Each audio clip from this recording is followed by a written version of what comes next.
Pemirsa, inilah headline Indonesia yang memuat berita-berita utama yang dikutip dari beberapa media di Indonesia pada edisi Jumat 20 September 2024. Kita mulai dari kompas.com yang melaporkan Polres Semarang masih menyelidiki kebakaran hutan dan lahan yang terjadi di Gunung Telomoyo pada hari Rabu 18 September 2024 sore.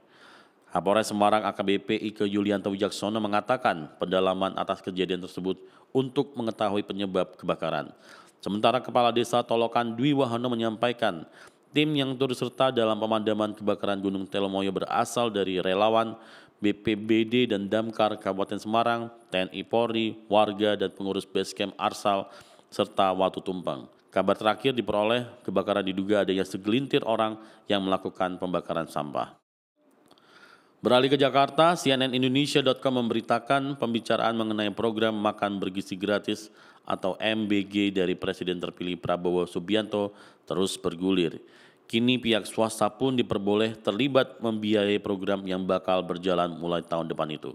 Kepala Badan Gizi Nasional atau BGN Dadan Hindayana menuturkan pihak swasta boleh terlibat dalam MBG lewat program tanggung jawab sosial perusahaan atau Corporate Social Responsibility atau CSR. Wacana keterlibatan swasta melalui program CSR itu untuk MBG ini terbilang ide baru pemerintah. Oleh karena itu, para pengamat pun mengingatkan untung rugi hingga kelaziman rencana tersebut. Dari isu politik, berita 1.com merilis Presiden Joko Widodo kembali disinggung soal keputusan Presiden atau Kepres Ibu Kota Nusantara IKN. Menariknya saat membahas soal Kepres IKN, Jokowi menyinggung nama Prabowo Subianto yang akan dilantik menjadi Presiden terpilih pada hari Minggu 20 Oktober 2024, serta mengenai program andalan pemerintahan Prabowo Subianto yaitu makan bergizi gratis yang ditargetkan berjalan pada 2 Januari 2025 yang menyasar kepada 82 juta anak-anak di seluruh Indonesia. Sementara itu, Tempo.com menyoroti keprihatinan Dewan Pers. Ketua Dewan Pers Nini Rahayu prihatin atas maraknya pemberitaan kekerasan seksual di media online yang belum responsif gender dan perlindungan korban. Karena itu Dewan Pers akan menerbitkan pedoman etik pemberitaan ramah terhadap korban kekerasan seksual pada akhir tahun 2024. Narasi pemberitaan kekerasan seksual di media online masih banyak melanggar pasal 5 etika jurnalistik dengan mengungkap identitas korban dan berdampak pada perlindungan korban, ucap Ninik Rahayu saat workshop kompetensi wartawan dalam pemberitaan dan penanganan kekerasan seksual di lingkungan pers di Banjarbaru. Ia menyebut 3 indikator temuan riset bahwa media online belum responsif gender dan perlindungan korban, yaitu diskriminatif, pelabelan atau stereotyping, dan victim blaming. Temuan ini paralel dengan pengaduan kasus pers di Dewan Pers dalam 5 tahun terakhir. Dari mancanegara, CNBCIndonesia.com mengabarkan adanya fenomena menghebohkan terjadi di Arab Saudi. Sebab wilayah yang terkenal gersang tersebut tampak berubah menjadi hijau dan subur. Pegunungan di kawasan kota suci Mekah tersebut berubah menjadi subur dan hijau pada September ini. The National News melaporkan perubahan total suasana hijau di pegunungan Mekah disebabkan hujan badai yang mengguyur Arab Saudi sepanjang Agustus 2024. Sebenarnya ini bukan kali pertama wilayah Arab Saudi mendadak berubah hijau. Tercatat pada tahun 2023 lalu, negara tersebut juga terlihat menghijau dan menjadi sorotan dunia.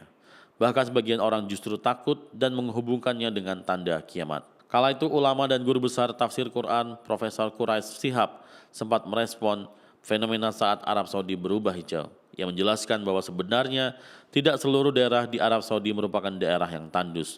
Menurutnya sudah ada daerah yang memang sudah ditumbuhi tumbuhan hijau sejak lama. Di samping itu, Quraish mengatakan ada tanda-tanda besar kiamat yang saat ini belum muncul seperti matahari yang terbit dari sebelah barat. Kompas.com mengabarkan bos Yamaha Motor Co. Yoshihiro Hidaka 61 tahun mengalami cedera usai ditikam putrinya sendiri. Hana Hidaka pada hari Senin 16 September 2024 sekitar pukul 3 pagi waktu setempat.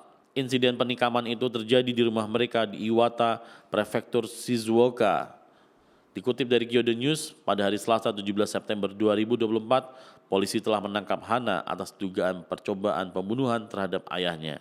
Namun pihak kepolisian belum mengungkapkan apakah Hana mengakui tuduhan tersebut. Dari arena sepak bola, antaranews.com memberitakan tim nasional Street Soccer Indonesia siap berlaga di turnamen sepak bola internasional Homeless World Cup 2024 di Seoul, Korea Selatan pada 21 sampai 28 September. Direktur Eksekutif Rumah Cemara Raditya selaku National Organizer Homeless World Cup di Indonesia mengungkapkan total 12 orang yang terdiri dari 8 pemain, manajer, pelatih kepala, asisten pelatih dan media akan bertolak ke negeri ginseng malam ini. Diberitakan tribunnews.com mengabarkan Menteri Hukum dan Hak Asasi Manusia atau Menkumham Supratman Andi Aktas melakukan pertemuan dengan para mantan menteri dan wakil menteri Kumham RI di kantor Kemenkumham Jakarta pada hari Rabu 18 September 2024. Dalam pertemuan yang dilakukan di Gedung Pengayoman Kemenkumham RI tersebut, Supratman mengaku dirinya meminta masukan dan arahan kepada para mantan pimpinan di Kemenkumham sebelumnya. Secara garis besar, mantan Menteri Kehakiman RI tersebut menitipkan pesan kepada Supratman agar seluruh derap langkah pemerintahan Indonesia harus didasarkan pada hukum yang berlaku. Sumber Republika.com mengabarkan Presiden Joko Widodo atau Jokowi memberi tanggapan terkait adanya dugaan kebocoran data nomor pokok wajib pajak atau NPWP miliknya dan Menteri Keuangan Sri Mulyani Indrawati. Ia mengaku telah memerintahkan Kemenkominfo, Kemenkeu, hingga BSSN untuk memitigasi isu tersebut. Jokowi telah menegaskan insiden kebocoran tak hanya terjadi di Indonesia, melainkan juga terjadi di negara lain.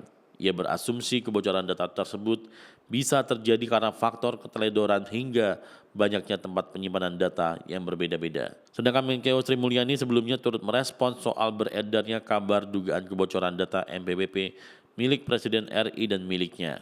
Sri mengaku sedang mendalami dan mengevaluasi perkara tersebut. Berikutnya TV1news.com mengabarkan Jens Raven berpeluang dipanggil ke Timnas Indonesia Senior setelah membela tim U20 pada kualifikasi Piala Dunia U20 2025 yang akan diselenggarakan pada akhir bulan ini. Timnas Indonesia telah mengawali kiprahnya di putaran ketiga kualifikasi Piala Dunia 2026 zona Asia pada September ini. Skuad Garuda berhasil menahan Arab Saudi dan Australia selagi hanya kebobolan sekali dari 2 pertandingan tersebut. Kini pertahanan Timnas Indonesia sudah terbukti tangguh pada kedua laga itu, terlebih dengan hadirnya Martin Paes. Pemirsa, itulah headline Indonesia hari ini.